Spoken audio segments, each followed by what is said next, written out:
Al Señor a través de su palabra. Y damos gracias a Dios por estar nuevamente aquí en Calvary Chapel, Chosica.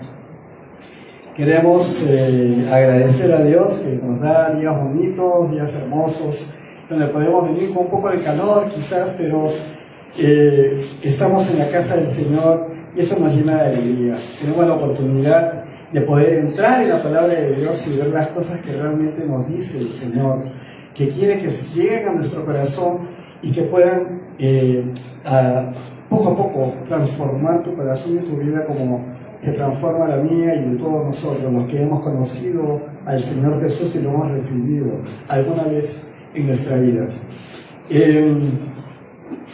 Cuando hablamos del Señor, hablamos del Señor Jesús, hablamos del Hijo de Dios, hablamos de Dios hecho hombre, que estuvo aquí por amor a todos nosotros y para la gloria de Dios Padre. Así que hoy vamos a ver, anda viendo tus Biblias, en el Evangelio de Lucas, capítulo 2. Vamos a hacer una lectura del versículo 1 al 20. Y esta prédica la hemos llamado Dios con nosotros, el Rey que trajo salvación. ¿Bien? Entonces, mientras vas buscando en Lucas capítulo 2, 1, 20, ¿qué te parece si oramos pidiéndole al Señor que nos guíe, que nos dé ese tiempo precioso en el cual podamos conocerlo más y ver la obra que ha hecho en todos nosotros? Y que va haciendo y que sigue haciendo poco a poco, va cumpliendo sus promesas. Señor, te doy gracias por este día. Señor, llena de gracia este lugar. Permite que también toda sabiduría tuya venga a nuestro corazón, a nuestra mente, y nos permita discernir y entender las palabras que hoy vamos a leer y vamos a aprender de ti. Estamos recordándote, Señor, en tiempos que para el mundo son tiempos históricos, para otros religiosos, pero para nosotros son tiempos de gracia, son tiempos preciosos, de una relación hermosa, establecida gracias a ti, Señor Jesús, que en obediencia fuiste a la cruz, pero viniste a este mundo en condición de hombre y pasaste, Señor, todas estas cosas, ahora como único intercesor entre Dios y el hombre. Conoces de nuestra aflicción, conoces de todas las cosas que pasamos en un mundo corrompido. Tú, Señor Jesús, eres nuestro Dios, nuestro Señor, al cual seguimos, te amamos, te adoramos. Te vamos a presentar nuevamente hoy a través de esta lectura de tu Hijo Lucas. Guíame, Señor, en lo que corresponda, habla con claridad y permite que esto sea un beneficio y un alimento precioso para el alma. Gracias, Señor. Hablamos en tu nombre, Señor Jesús, al Padre. Amén y amén. Todos estamos en Lucas. ¿Todos tienen Biblia? Ahí está Benchito ofreciendo algunas Biblias. ¿Sí? ¿Quieren? Perfecto, muy bien. Muy bien, estamos en el Evangelio de Lucas. Lucas es un personaje que no fue un discípulo de Jesús. Lucas aparece en la historia en un libro que él mismo escribe, que se llama justo el libro de Hechos, que vamos a iniciar, si Dios quiere, el domingo 28. Es griego, y todo parece ser que Lucas tenía un vínculo posiblemente como esclavo con respecto a otro personaje del cual solo sabemos, se llama Teófilo. Entonces, el Evangelio de Lucas está escrito, dirigido a Teófilo. ¿De dónde es Teófilo? Hay muchas conjeturas, pero no es el tema de hoy. Lo importante es que sepan que Lucas viene a recoger información directa de los apóstoles, directa de las personas que han estado con Jesús. Posiblemente, es casi seguro, hablando con la misma María, la madre de Jesús. Él recaba información también de alguien muy, muy importante en todo el Nuevo Testamento, porque prácticamente escribe las 3/4 partes del Nuevo Testamento, el apóstol Pablo, ¿no? Quien fue llamado Saulo de Tarso primero y luego aparece como Pablo, y lo vamos a ver también en acción en el libro de Hechos. Así que Lucas ha sido médico de cabecera cuando estaba el apóstol Pablo enfermo, y de él ha recibido mucha información. Ese es Lucas. Entonces Lucas no estuvo con Jesús cuando Jesús caminaba en la tierra, y escribe de una manera como le hace un cronista, un periodista, un escritor narrador. Eso es lo que particularmente me encanta en el tema de Lucas, porque habla las cosas en forma prácticamente todo cronológica, o sea, esto pasó primero, esto pasó segundo, y así en ese orden. Para los que nos gusta leer y para los que nos gusta escribir, el libro de Lucas nos ayuda mucho a conocer todo el contexto, como por ejemplo, del nacimiento de Jesús. Y de eso vamos a hablar ahora. Dios con nosotros, el Rey que trajo salvación. Miren, al inicio de este servicio no todos estaban presentes. Hemos leído Isaías, capítulo 7, versículo 15, ¿verdad? Y donde se anuncia a Emanuel. Estábamos hablando de Emanuel. ¿Qué significa Emanuel? ¿Podemos ir viendo, Elizabeth? ¿Sí? Gracias. El significado de Emanuel, véanlo ahí, ¿no? Emanuel, la expresión es Dios con nosotros, que es el nombre que le he puesto a este estudio. Dios con nosotros, es el verbo original en hebreo, no lo puedo pronunciar como está escrito ahí, obviamente, pero sí vamos a ver que cuando hacemos algo que se llama transliteración no es que traduces algo de un idioma a otro, es que de una lengua como es el hebreo, el sonido, la voz te lleva a decir, entonces, ¿qué? Immanuel. Esa vendría a ser la raíz en lenguaje latino de lo que sería el nombre de Manuel, Immanuel o Emanuel con doble M. ¿Ya? Entonces, cuando veas Emanuel, sabes que estás diciendo Dios con nosotros y que viene de una palabra hebrea. ¿Seguimos? Ahora, qué interesante, ¿no? El significado del nombre Manuel aparece en el Antiguo Testamento. Isaías 7:14 era, 7:14. Y en el Evangelio de Mateo, es donde aparece claramente el significado. ¿Qué dice ahí? Una virgen concebirá y dará a luz un hijo y le pondrás por nombre Manuel, que significa Dios está con nosotros. ¿Ok? Ya lo está diciendo clarito. ¿Qué está diciendo? El niño Jesús que nació en el pesebre, el arbolito de Navidad nació y está con nosotros, no dice eso. Dice, Dios está con nosotros. Directo del hebreo. Ese es el significado de Emanuel. Seguimos, por favor. Vamos a ver entonces que ese Immanuel que les había puesto antes está separado y significa con nosotros. Y ese él de Emanuel significa, ¿qué significa? Dios. Immanuel. Teológicamente, no es solo un nombre, sino una declaración de que Dios está presente, encarnado en medio de su pueblo. Cuando vas a la Biblia de esta manera, entiendes perfectamente lo que Dios mismo ha puesto a través de las personas que le han escuchado y que han escrito los evangelios y cada una de las profecías que podemos leer, tanto en el Antiguo Testamento como en los textos que vemos en el Nuevo Testamento. Así que con esta presentación, ustedes ya entienden lo que es Emanuel, Dios con nosotros. Y muy bien, es importante haber empezado así. Quisiera empezar a leer ya del versículo 1 al 3, en el texto que estamos viendo hoy de Lucas.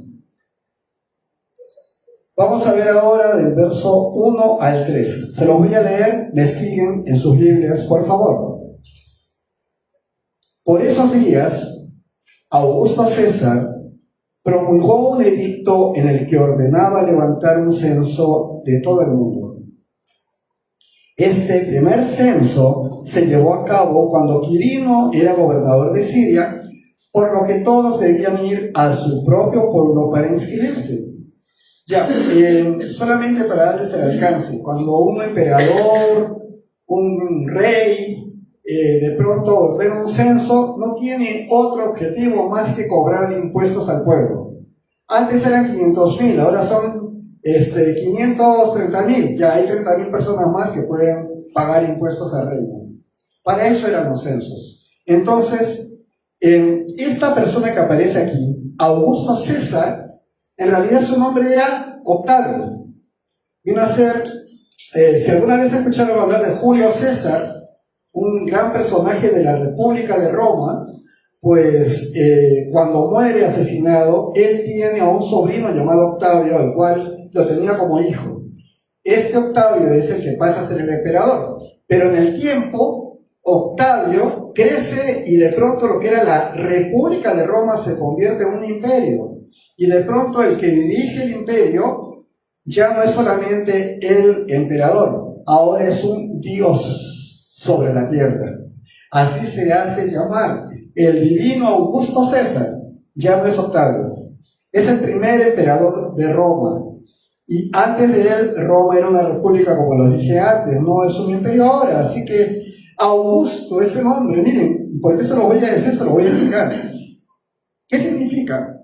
Augusto significa que infunde o merece gran respeto y veneración por su majestad y excelencia. Trajo la llamada Pax Romana. Yo les he hablado de la Pax Romana muchas veces en la enseñanza del Evangelio de Juan. La Pax Romana es: no me hagas problemas. Ese es el significado en realidad. Los romanos lo último que querían es que los pueblos que estaban dominando se levantaran en rebelión. Entonces ellos traen la Pax Romana. Pax, sin Pax. Pórtate bien porque si no hay que verlo bien. Ellos eran dominantes. Eran gente que despreciaba a la gente que dominaba, ¿ya? Y mantenían la paz a base del terror y del miedo. Entonces, Israel estaba totalmente sometida a esa Pax Romana, de la que acabamos de hablar, que no era ninguna paz en realidad. Muy bien, entonces, él trajo esa Pax Romana después de muchas batallas, o sea, que dio para llegar a hacer esto. Y se le trataba, vuelvo a decir, a Augusto César como un dios. Ahora, ¿por qué les pongo esto por delante?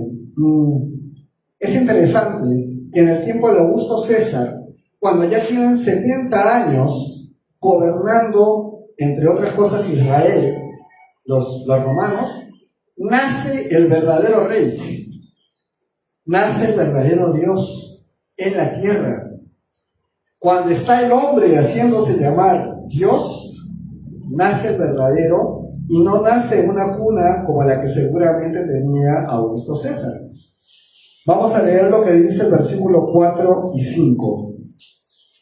Como José era descendiente de David y vivía en Nazaret, que era una ciudad de Galilea, tuvo que ir a Belén, la ciudad de David, que estaba en Judea, para inscribirse junto con María, que estaba desposada con él y se hallaba encinta.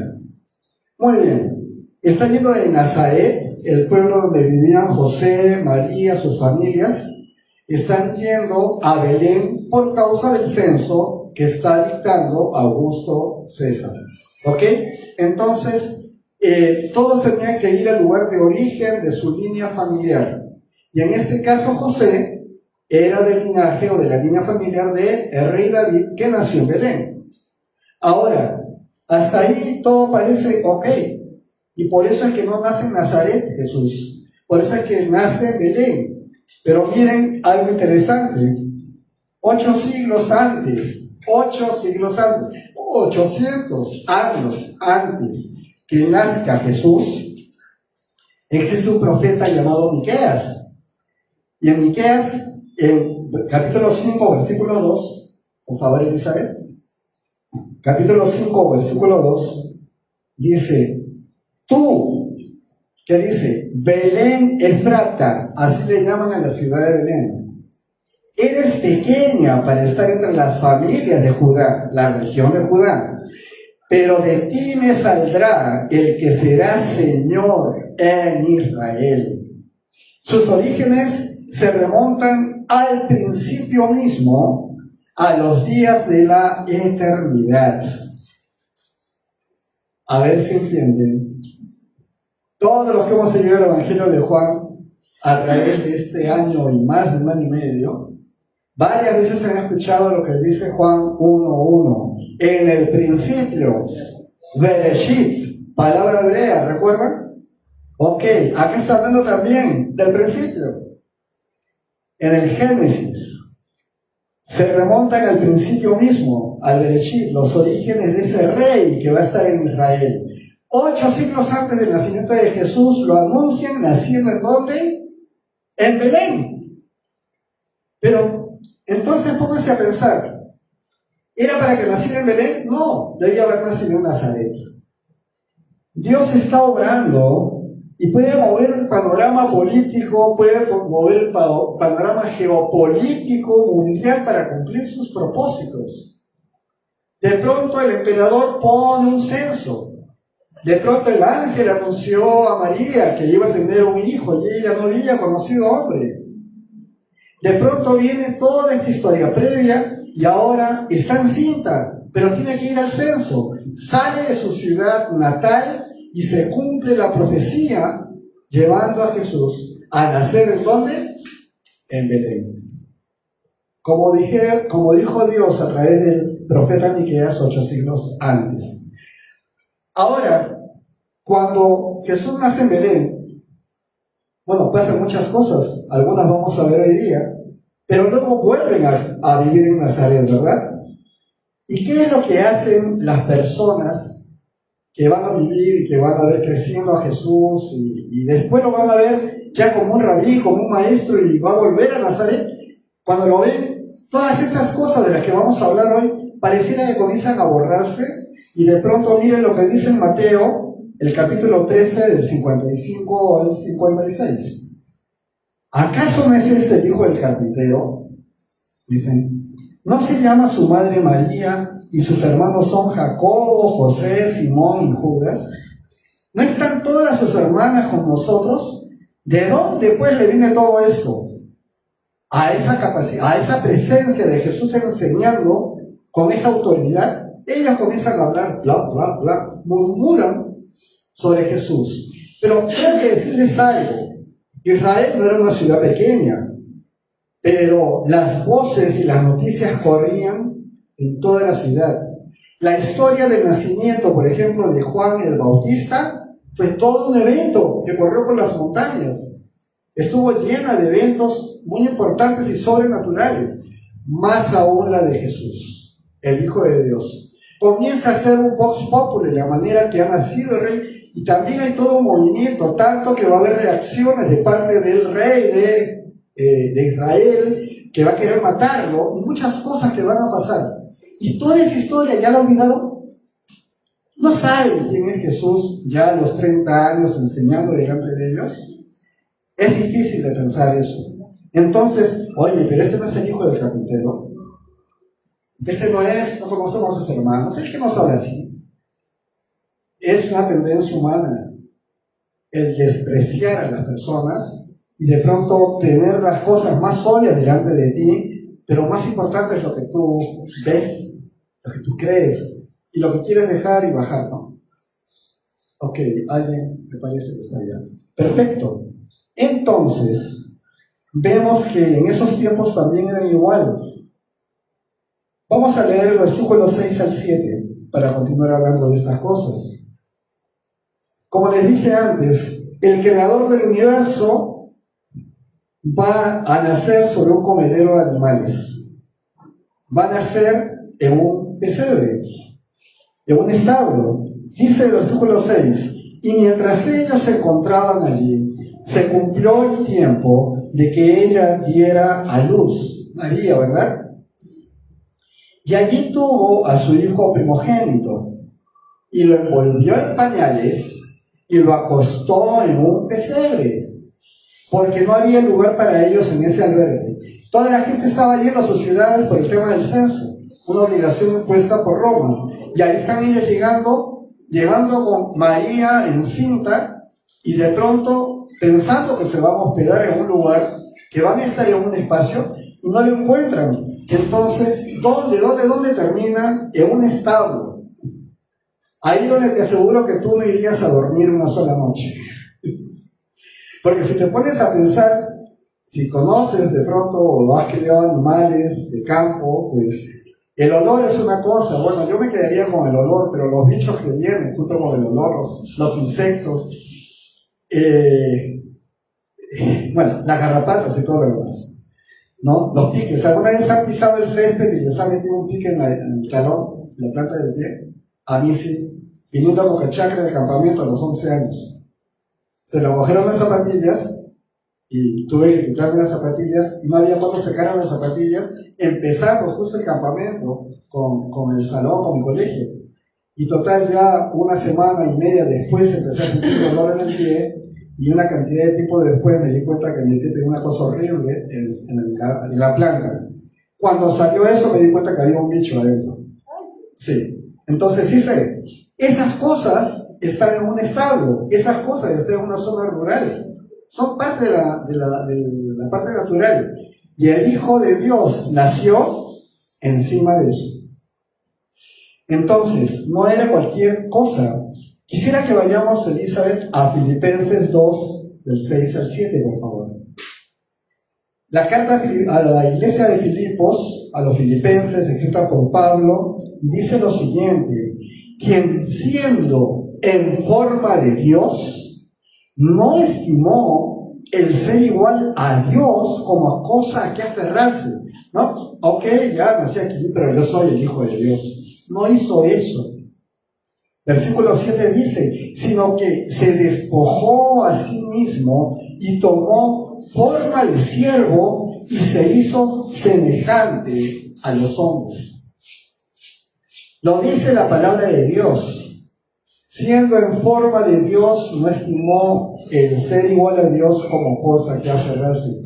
Tú no ves a Jesús hasta el final recién de su ministerio.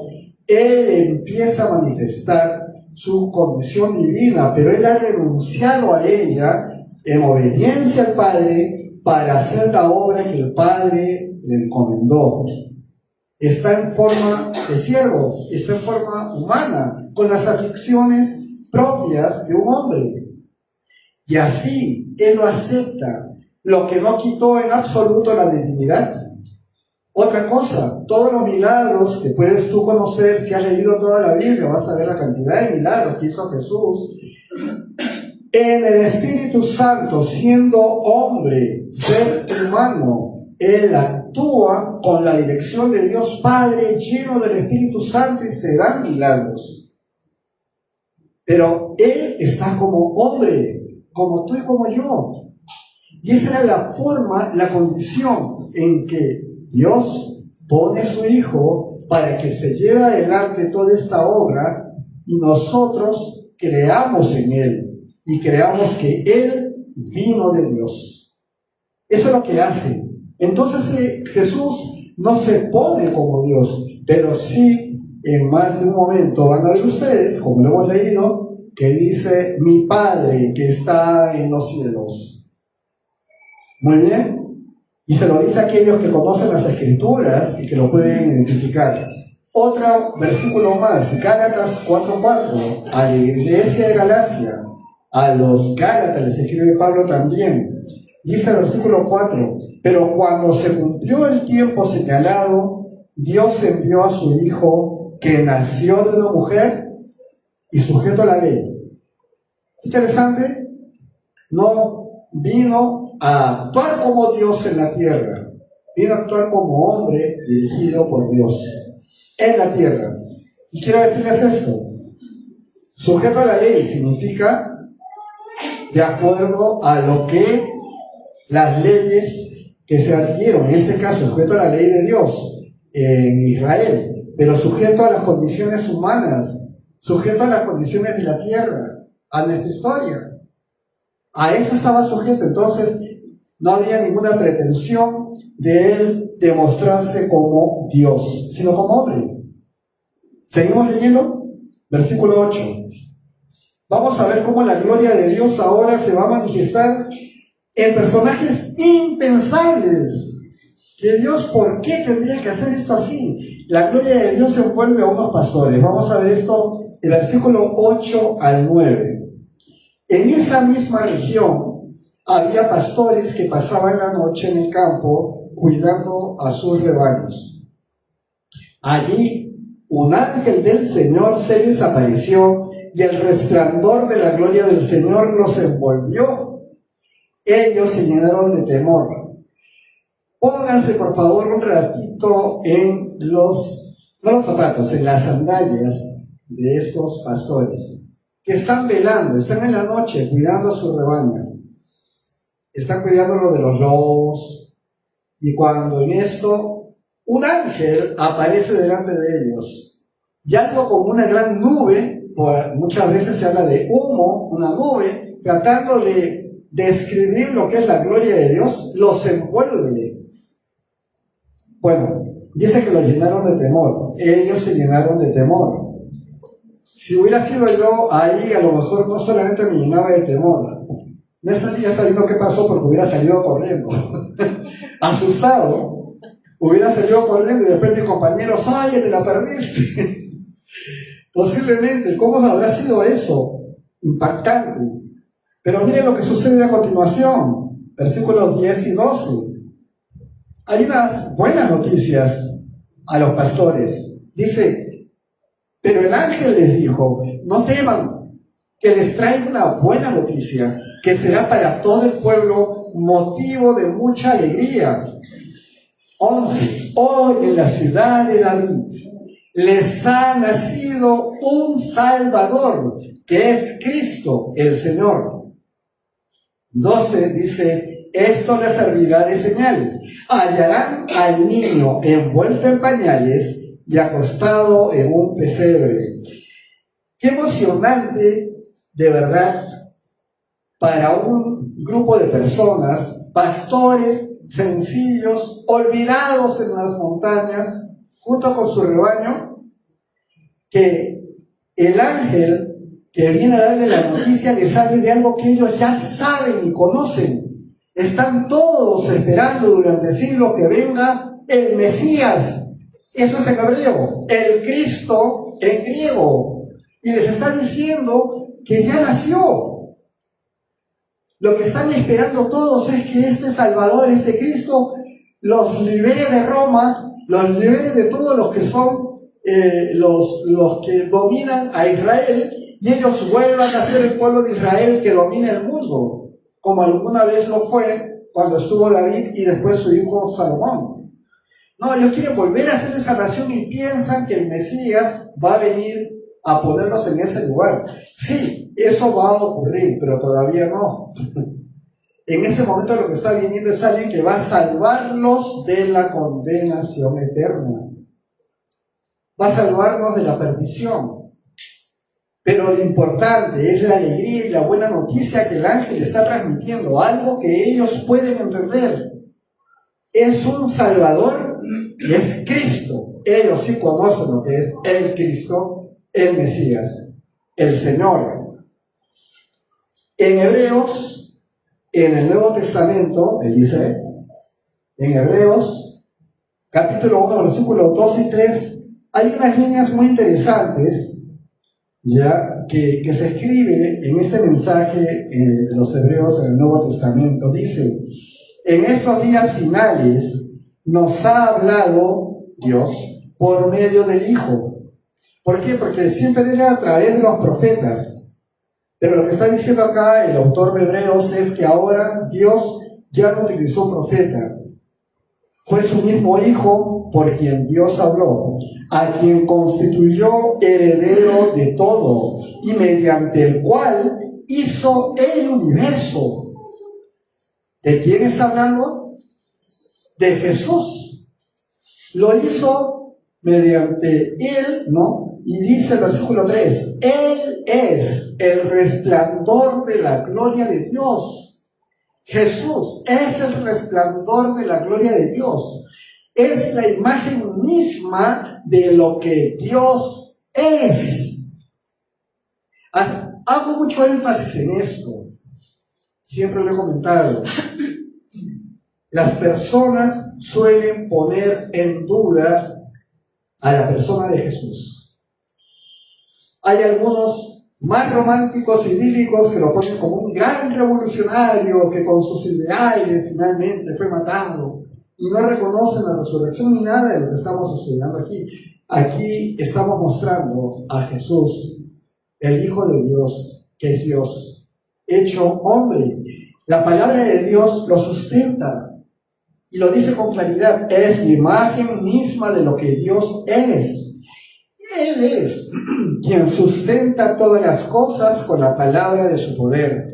Después de llevar a cabo la purificación de nuestros pecados por medio de sí mismo en la cruz, ¿ok? Se sentó a la derecha de la majestad en las alturas. Está sentado a la diestra del Padre. ¿No has escuchado eso?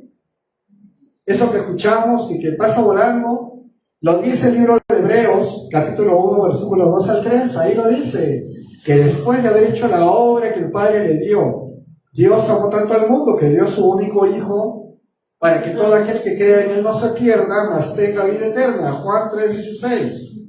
Ok, ¿y dónde dice que está? Sentado a la derecha de la majestad, en las alturas. Entonces, vemos con claridad que Jesús, el Señor, nace en condiciones tan humildes y que de pronto, ¿quiénes son los testigos de su nacimiento?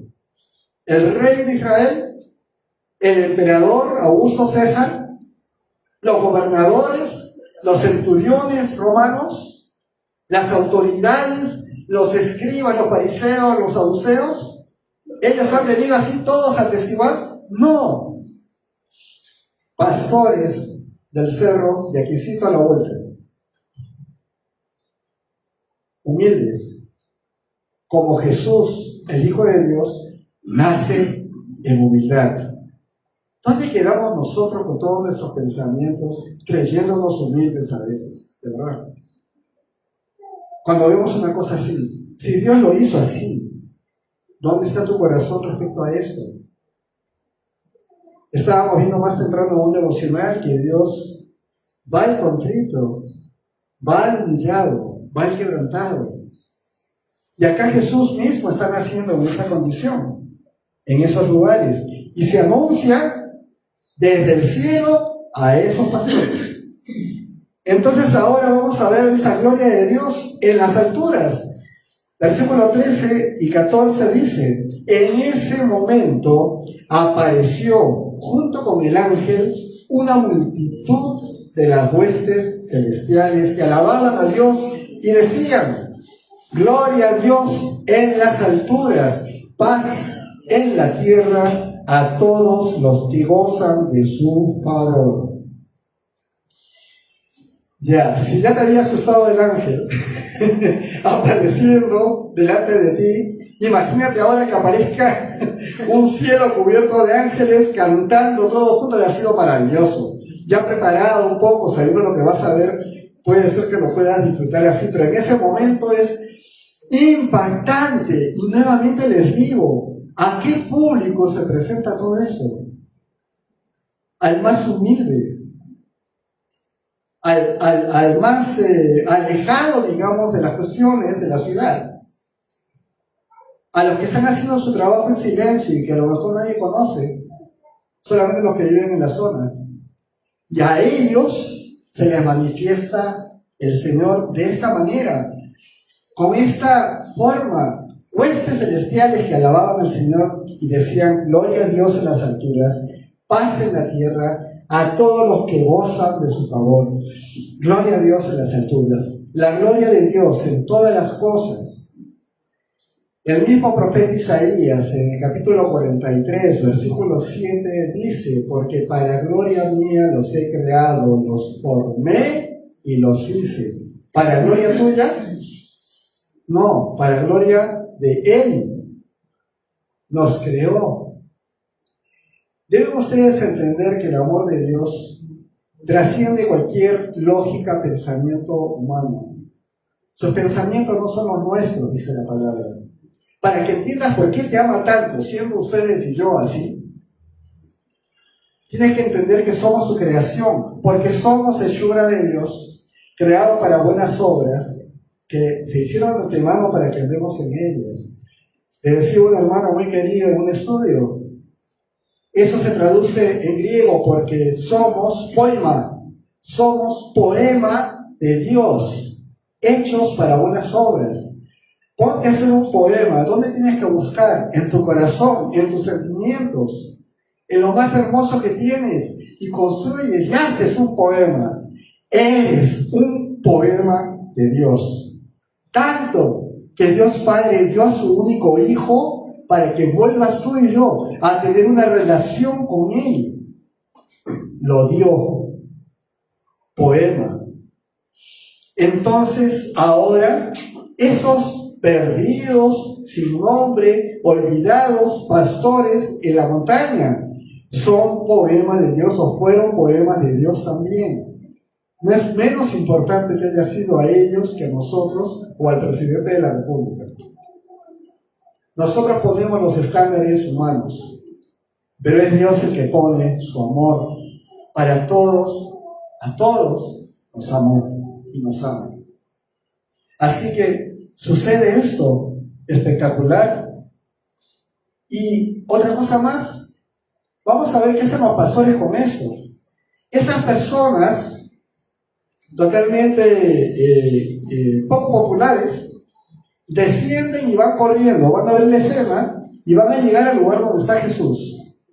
Pero vean la escena bien, por favor. Si hay alguien acá que es periodista, puede decirme si no me equivoco.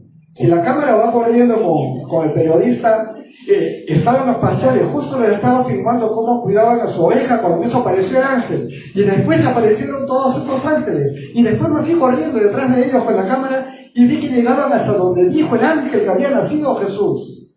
Y ahí estaban, ¿dónde? ¿Estaba en un trono? No. ¿Dónde está? ¿Pero dónde está? Dijeron un pesebre, deben estar junto a algo de animal. No, está en el comedero de animales. ¿Qué? Los impopulares, los desconocidos, llegan a un establo donde nadie está aplaudiendo ni haciendo grandes voces. Hay vaca, toro, mulas, bichos, ovejas, cucarachas, ratas, sí, claro. Y un niño recién nacido y unos padres felices, envuelto en pañales, sobre un pesebre. Algo no normal de ver. Si fueras el periodista estarías temblando diciendo, ¿qué es esto? Ok, estamos acostumbrados a que en tu casa pongas tu nacimiento tradicional y pongas al pesebre y pongas... Pero ese es el lugar donde nació Jesús, el Hijo de Dios. Miren lo que dice el versículo 15 al 19. Cuando los ángeles volvieron al cielo, así lo dice, o sea, no es simplemente que aparecieron y desaparecieron. Cuando los ángeles volvieron al cielo, los pastores se dijeron unos a otros, vayamos a Belén y veamos esto que ha sucedido y que el Señor nos ha dado a conocer. Así que fueron deprisa y hallaron a María y a José, y el niño estaba acostado en el pesebre. Y estaba en el lugar que les habían dicho los ángeles. Al ver al niño, contaron lo que se les había dicho acerca de él. Contaron los pastores lo que los ángeles le dijeron. Todos los que estaban escuchando, dice, todos, ahora sí no sé quiénes son todos. Sabemos que estaba María, José y el niño. Sabemos que estaban los animales. ¿Quiénes son todos? No sé. Todos los que estaban escuchando. Parece que había más gente ya en ese lugar cuando los pastores llegan. Quedaron asombrados de lo que decían los pastores, pero María guardaba todo esto en su corazón y meditaba acerca de ello. Pregunto a ustedes, no hemos visto hoy este tema, pero la mayoría de nosotros sabemos que un ángel del Señor anunció a María que iba a tener a Jesús, ¿verdad? Entonces, María sabía quién era el que llevaba el vientre y ahora sabía quién había nacido. Al decirles eso, les quiero decir también, María podría estar no solamente gozosa de ser madre, sino de ser madre de Cristo, madre del Mesías, del Salvador de Israel. María guardaba todo esto en su corazón. No hacía grandes espectáculos, no hacía alardes. María guardaba esto en su corazón y meditaba acerca de ello. Yo no soy mujer, por tanto no puedo ser madre, pero puedo quizás llegar a imaginar el embeleso que tiene una mujer cuando se convierte en madre y tiene a su bebé en brazos. Me imagino lo precioso que es eso. Ahora que tengas a ese bebé, que ahora es tu hijo, y que sepas que Dios te ha dado a ti el beneficio de ser portadora física del nacimiento del Hijo de Dios. Es realmente algo como para romperme los esquemas. Que María estuviera meditando acerca de ello me parece algo espectacular. Tanto como cuando el ángel le anunció y ella dijo que estaba impactada porque Dios había visto la bajeza de su sierva. Cuando veo estas cosas, veo qué espectacular la mujer que eligió el Señor para que nazca su hijo. Qué espectacular contra todo lo que en ese tiempo pasaba con alguna mujer que sin tener contacto físico con su marido, de pronto saliera encinta. Eso era motivo de muerte. Pues bueno, enfrentó todo.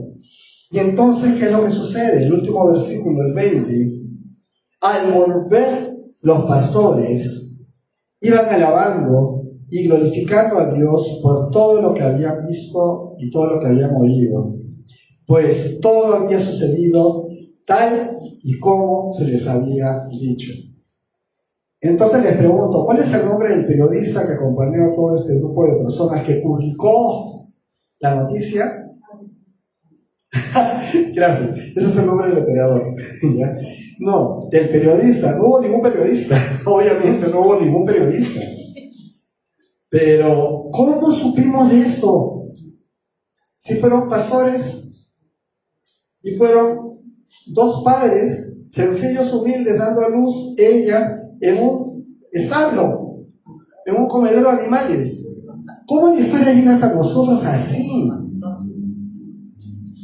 No es Dios el que lleva toda la palabra y después de tantos siglos de persecución, de quema de Biblias, de persecución y muerte de cristianos, y todo lo que viene perfecto. Todo lo que viene detrás de esta historia de nosotros como cristianos, ¿no es acaso suficiente para entender que el que escribe la historia es Dios y que el tener la palabra de Dios delante de nosotros de por sí es un milagro? Es un milagro. Pero es que la palabra de Dios, y el Señor dice claramente, las cosas del mundo pasarán, pero mi palabra permanecerá para siempre. Así que esto lo estamos viendo, somos testigos y todavía no salimos de nuestra forma cuadrada, física, tangible, lo que necesito ver para poder creer. Todavía no salimos de eso, pero los milagros de Dios se están dando delante de ustedes y delante de mí todos los días. El hecho que hayas abierto tus ojos hoy es un milagro del Señor, porque la vida se sostiene ahí, en la mano del Señor. Él es la vida.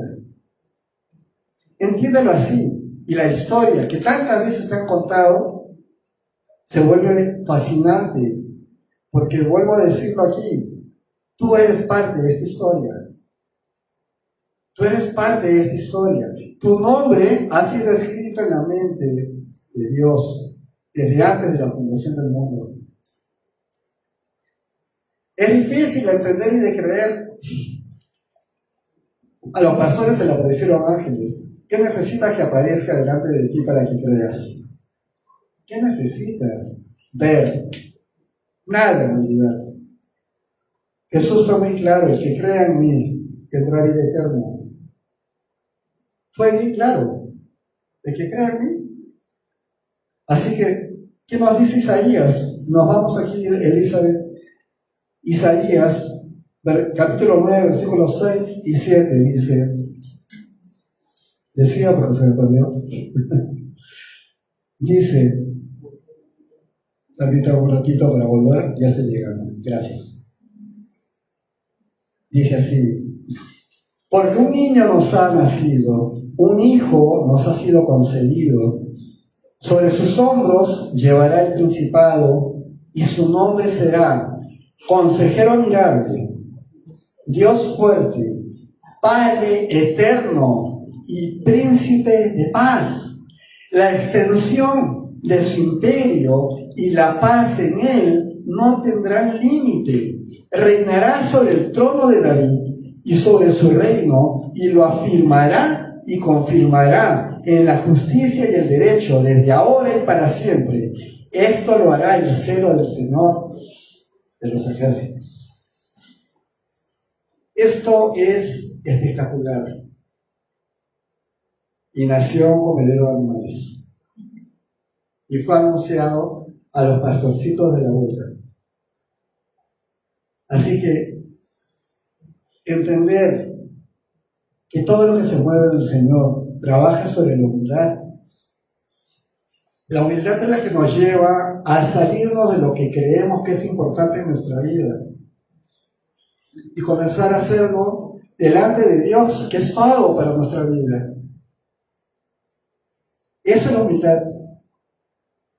Estaba leyendo acá un devocional sobre los esfuerzos, ¿no? de querer hacer las cosas para Dios, y estaba tomando esto muy en cuenta.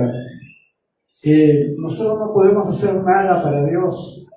Nada podemos hacer para Dios. Y es más, yo no lo elegí a Él, dijo Jesús. No los elegí a ustedes. O sea, ustedes no me eligieron a mí, yo los elegí a ustedes. Y hacemos lo que nos toca hacer.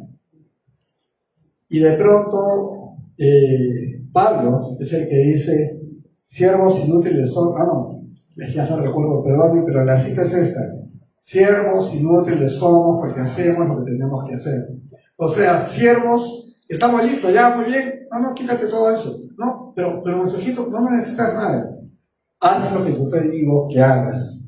¿Se acuerdan que me estuvieron acá terminando el Evangelio de Juan? Que estuvieron otra vez toda la noche sin pescar nada en la barca, y de pronto Pedro ve a una persona caminando en la orilla que le dice: hijitos, ¿tienen algo para comer? No hemos pescado nada. Lanza la red a la derecha. Y ni siquiera él, por el cansancio, habrá lanzado. Él era el pescador profesional, pero le hizo caso a ese individuo desconocido que estaba en la orilla, y lo lanzó y se llenó de peces, y fue Juan. Es el Señor. ¿Qué hizo Pedro? Lo que Jesús le dijo. ¿Qué le valió todo lo que había hecho durante tantas horas en la noche? Nada, siendo lo profesional que era en el mar. Pero Jesús le dijo y él obedeció. Por eso digo, ¿de qué nos sirven tantas cosas? Jesús nos muestra humildad siendo el Rey. Ojo, Él vuelve y vuelve como el Rey. Y viene con vara de hierro. Y viene a reinar y a tomar todo lo que es suyo. Porque todo le ha sido dado al Hijo de Dios. Así que vamos a orar y vamos a pedirle al Señor que nos guíe en nuestra vida con esta lección, viendo el nacimiento de Jesús. Cuando tengas tu momento familiar, cuando tengas tu cena, posiblemente estés reunido con las personas que son las que más amas, estás en tu entorno queriendo celebrar tradicionalmente lo que llamamos la Navidad. Te sugiero que compartas un ratito nada más en aquellas personas que no han estado aquí presentes hoy. Pero tú sí has estado presente, comparte. Y mira que el Hijo de Dios nació en lo más humilde y nos mostró el camino. Nos dijo, ese es el corazón humillado que quiero de ti. Humilde, humillado. Eso es lo que dice el Señor. Y de verdad anhelo que la lección de hoy y lo que quede en tu corazón sea realmente importante. Disfruta tu tiempo familiar. Disfruta tu tiempo familiar. Disfruta tu tiempo de familia. Ok, disfruta tu momento de tradición. Pero no creas en el muñequito que tienes quizás puesto ahí sobre una cosa que parece un pesebre en tu casa en una semana. No hagas nada con eso. Si ya lo pusiste, ok, es un adorno en tu casa. Pero Jesús no está ahí. Jesús, si lo has recibido en tu vida y en tu corazón, está aquí. Y está gobernando tu vida, ojalá, a través del Espíritu Santo. Esperemos que sea Él que esté gobernando tu vida. Si es Él, lo vas a saber, porque en cosas que suceden más adelante dirás, ¿por qué dije estas palabras? ¿Cómo me acordé de esto? Actué de esta manera, yo no actúo así. Si te pones a pensar, wow, mi corazón está siendo transformado por Él. Eso ocurre. Compártelo. Acuérdate, Lucas, capítulo 2, versículo del 1 al 20. Vamos a orar. Señor Jesús, a ti sea toda la honra, poder y gloria. Señor Jesús, nos rendimos ante la majestad innegable de tu presencia en la tierra. Nos rendimos ante tu poder eterno, tu justicia y tu obra salvadora para con nosotros. Tu creación humana, nosotros, tu obra perfecta, tu poema de amor.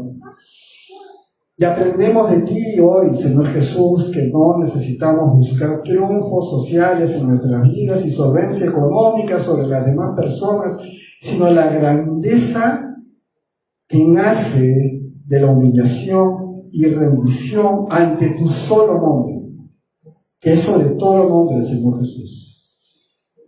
Gracias por tu obra de amor y de rescate de la humanidad, desde lo más sencillo y humilde. Guíanos en tus caminos, Señor Jesús, porque te adoramos, Señor, y glorificamos hoy. Y lo pedimos al Padre en tu nombre, Señor Jesús. Amén y amén.